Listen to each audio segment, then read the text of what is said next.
The original idea of the Elizabethan village came when Leo and Margaret Fowler were visiting their daughters in Western Australia in 1973. Margaret wanted a Tudor tea room. Leo had sold his engineering business and had the energy and expertise to develop the idea to a whole Tudor-style village, where each building would be an exact replica of a famous building in England.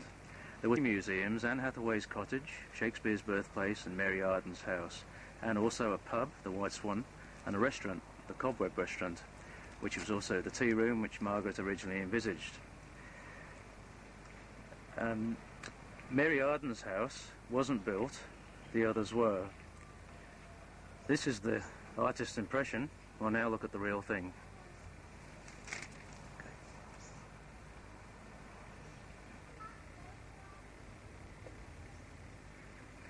Standing down here on the village green, we can see at the head of the steps, which is also a stage, Shakespeare's Birthplace, or a copy of Shakespeare's Birthplace.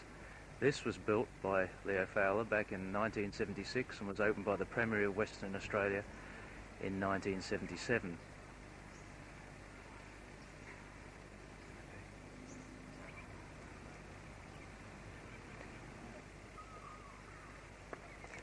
Now, as we move around to the left, we have the building that was completed in 1980, Anne Hawaways Thatched Cottage.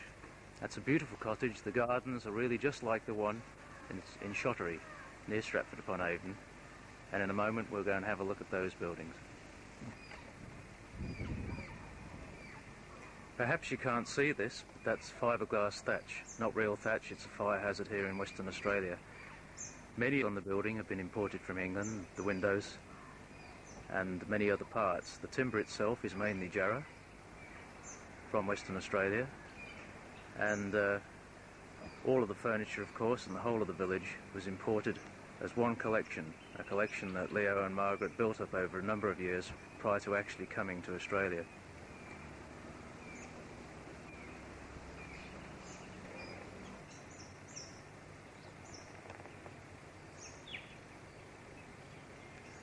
This restaurant in Stratford-upon-Avon is known as the Cobweb Restaurant. We've actually named it Poets Arbor Restaurant after the name of the alleyway and the shops at the rear of the Cobweb Restaurant in Stratford.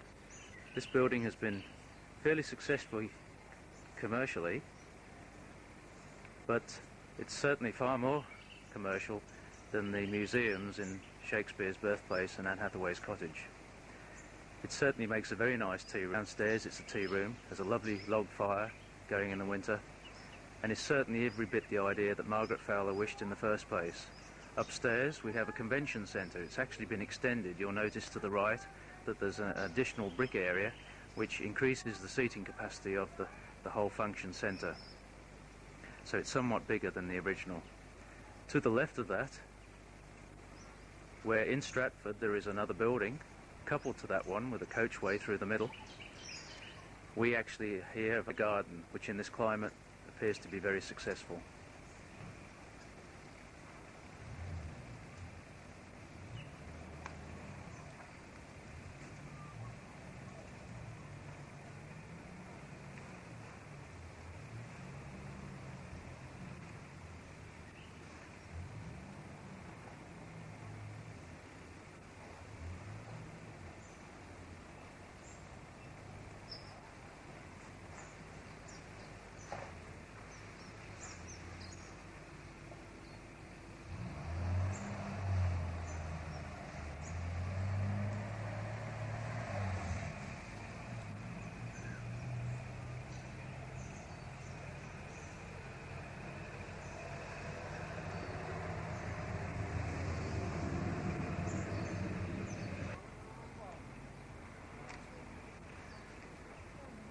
The Elizabethan village is sold, with the antique collection sold separately to the actual real estate.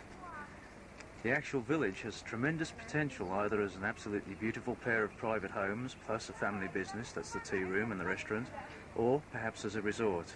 In either case, these antiques will be sold separately and preferably as a complete collection. This collection of 16th and 17th century oak furniture will be of a quality and a quantity seldom matched in or out of England. Now let's take a tour and see some of the furniture in Anne Hawaways. As we enter, we pass the ticket counter and the shop.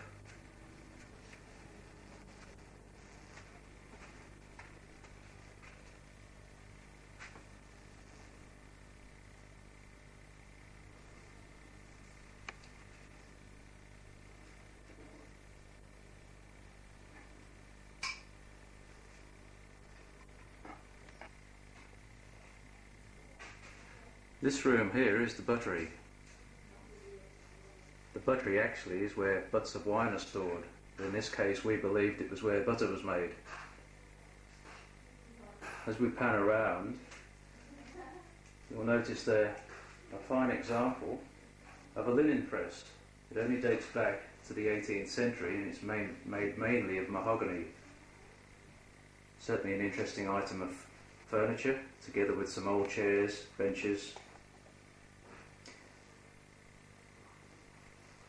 and many other items that will be found in a butter making establishment or on in general.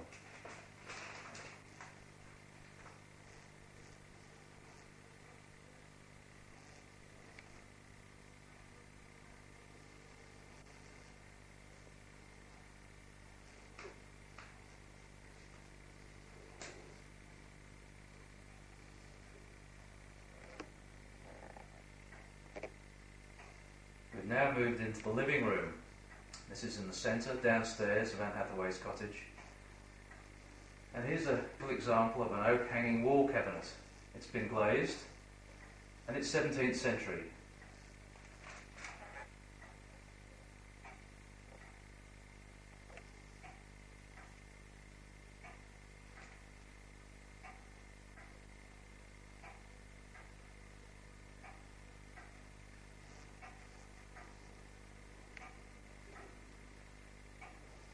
Over here in the living room we have a fine example of a dresser, about 1660, a piece of furniture, all oak. As we pan round further, we see an oak wainscot chair, a little bit earlier, about 1630.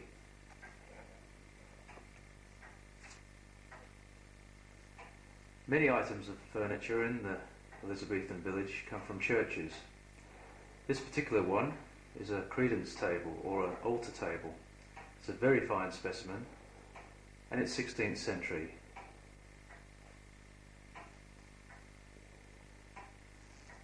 Over here up above we have an oak corner cupboard. It's inlaid with root of walnut and that's a 17th century piece of furniture.